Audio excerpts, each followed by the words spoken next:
Assalamualaikum warahmatullahi wabarakatuh. Perkenalkan, nama saya Arya Satya Gantari dengan nomor induk mahasiswa 2010 85 30 11. Hari ini akan mempresentasikan hasil dari penelitian saya yang berjudul Dampak Konflik Rusia-Ukraina terhadap Nation Branding Rusia di Indonesia. Yang pertama, dari latar belakang. Invasi Rusia ke Ukraina yang dimulai pada Februari 2022 telah memberikan dampak yang sangat besar terhadap dinamika geopolitik global. Peristiwa ini bukan hanya konflik regional semata, tetapi menjadi isu internasional yang mempengaruhi hubungan antar negara, stabilitas politik, hingga perekonomian dunia. Invasi tersebut memicu munculnya sanksi ekonomi, isolasi diplomatik, serta berbagai bentuk boikot dari negara-negara barat terhadap Rusia. Dengan kata lain, perang ini menempatkan Rusia dalam sorotan dunia, sekaligus mengubah persepsi global terhadap negara tersebut. Dalam konteks ini, Indonesia mengambil sikap yang konsisten dengan prinsip politik luar negeri negara bebas aktif. Indonesia tidak memihak salah satu pihak, melainkan menekankan pentingnya jalur diplomasi damai. Pemerintah Indonesia berupaya mendorong penyelesaian konflik melalui dialog dan negosiasi, sekaligus menunjukkan peran sebagai negara yang berkomitmen pada perdamaian dunia. Kunjungan Presiden Joko Widodo ke Kiev dan Moskow merupakan contoh nyata bagaimana Indonesia berusaha menjadi jembatan diplomasi dalam konflik internasional. Selain itu, invasi Rusia ke Ukraina juga menimbulkan persoalan serius terkait citra internasional Rusia. Lalu banyak negara memandang Rusia sebagai agresor dan pelanggar hukum internasional. Hal ini berdampak langsung pada melemahnya soft power Rusia termasuk di bidang budaya, olahraga, dan juga pariwisata. Untuk itu, nation branding menjadi aspek yang sangat penting bagi Rusia dalam upaya memulihkan citra globalnya. Melalui strategi nation branding, Rusia berusaha mempertahankan pengaruhnya di mata dunia, memperbaiki reputasi yang rusak, serta menegaskan kembali identitas nasionalnya dalam peraturan global. Lanjut untuk rumusan masalah, yaitu bagaimana efektivitas strategi nation branding yang diterapkan Rusia dalam konteks hubungan bilateral dengan Indonesia yang tetap terjaga meskipun terdapat tekanan internasional. Lalu, dengan hal itu, muncullah pertanyaan penelitian, yaitu bagaimana dampak konflik Rusia-Ukraina terhadap nation branding Rusia di Indonesia, serta bagaimana persepsi publik Indonesia terbentuk melalui peran media, dinamika politik internasional, dan efektivitas strategi diplomasi yang dijalankan oleh Rusia. Tujuan penelitian yang pertama mendeskripsikan dan menganalisis persepsi publik Indonesia terhadap nation branding Rusia pasca invasi Ukraina.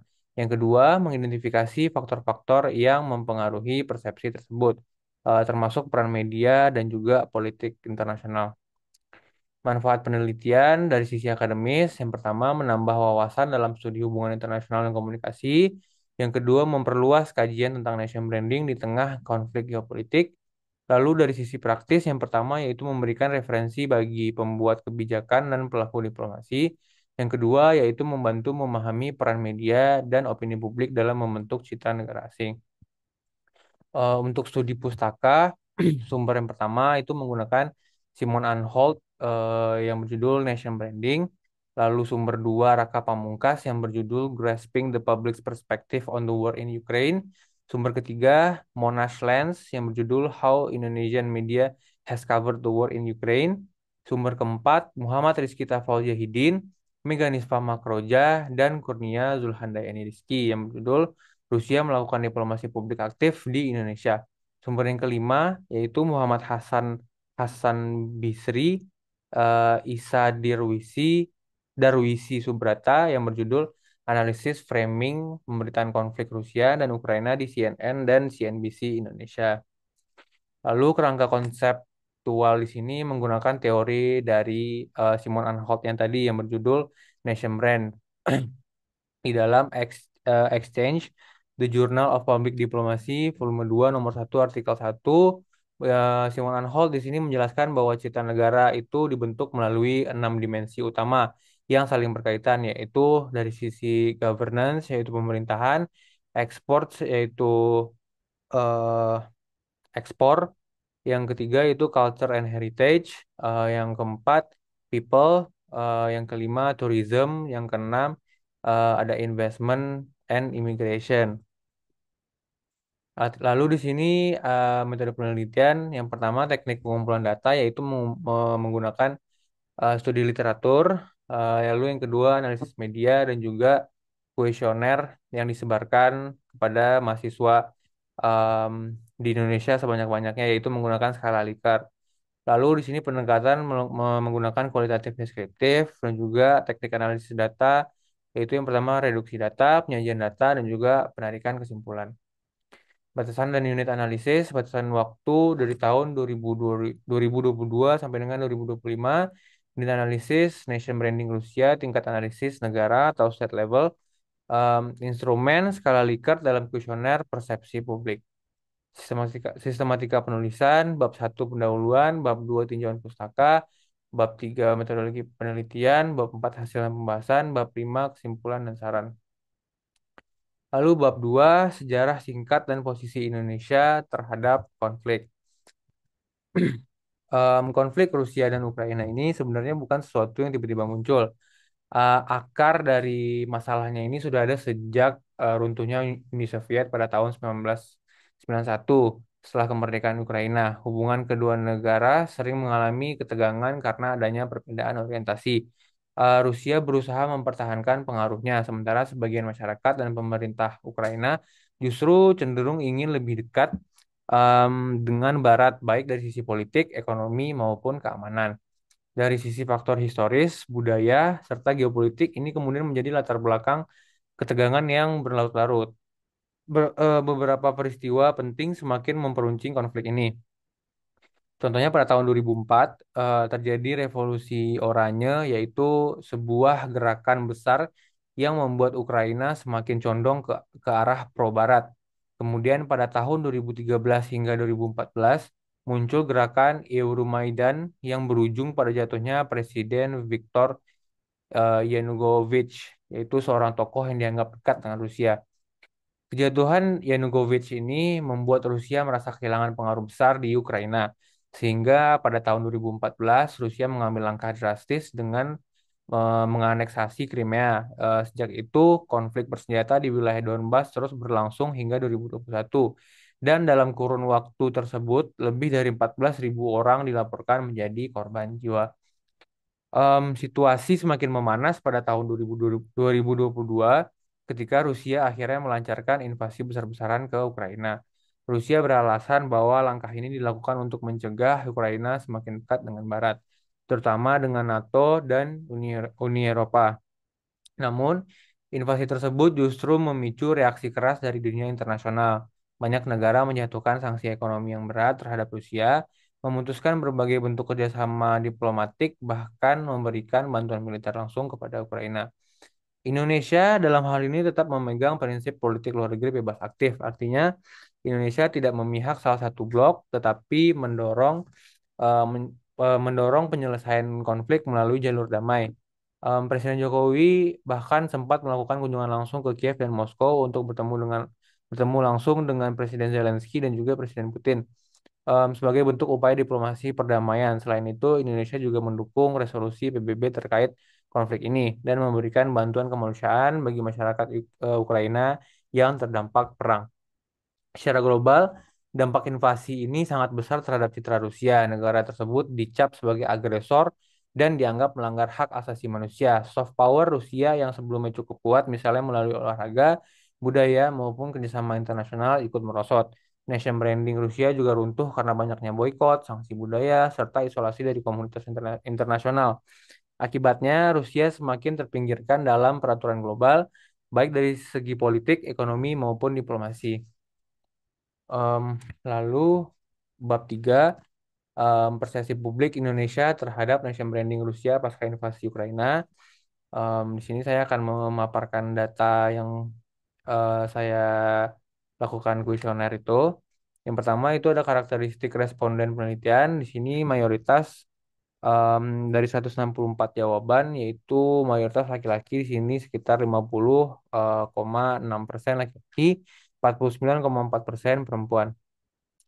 Lalu Fakultas Mahasiswa Responden 18,3% hukum, 17,7% teknik, 12,8% Fakultas Ekonomi Bisnis, 16,5% FISIP, 4,9% FIB, 5,5% pertanian, 5,5% teknologi pertanian, 1,2% kesehatan masyarakat, 4,3% kedokteran gigi, dan 2,4% keperawatan, 1,8% farmasi, 1,2% FMIPA, 1,2% teknologi informasi, dan juga 2,4% dari kedokteran. Lalu di sini saya menggunakan teori Simon Anholt, ya ini salah satunya. Ada 6 teori dari Simon Anholt, dan ini yang pertama heritage, ke culture and heritage, yaitu budaya dan warisan. Dengan pernyataan, saya melihat upaya Rusia membangun citra positif melalui promosi budaya, pendidikan, dan kerjasama ekonomi Indonesia. Di sini mayoritas menjawab setuju. Mayoritas menjawab setuju, 42,1% menjawab setuju. Satu sangat satu itu sangat setuju di 26,8%. Em, Lalu yang kedua, saya setuju bahwa pertukaran budaya seperti festival musik, film, atau tari dapat membentuk citra positif suatu negara.